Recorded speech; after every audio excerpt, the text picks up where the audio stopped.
ابو ہریرہ رضی اللہ تعالیٰ سے روایت ہے کہ نبی مکرم رسول محتشم شاہ بنی آدم صلی اللہ علیہ وسلم کا فرمان عظمت ارشاد ہے، بہترین عبادت علم کا حاصل کرنا ہے۔ بہترین عبادت علم کا حاصل کرنا ہے۔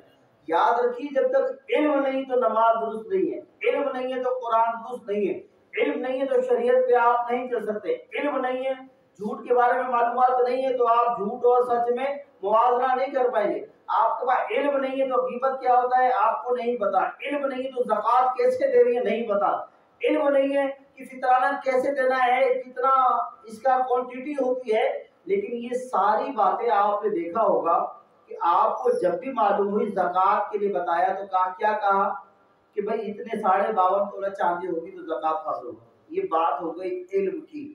اور پھر کہا کہ آپ کو فطرانہ 2.25 کلو آٹا ہوتا ہے تو اس کا فطرانہ ادا کرنا ہوتا ہے۔ یہ بات ہو گئی علم کی۔ یاد رکھیے، علم کے بغیر ہم کچھ بھی نہیں ہے، اور ہمیں علم دین حاصل کرنا چاہیے۔ صلو علی الحبیب صلی اللہ تعالی علیہ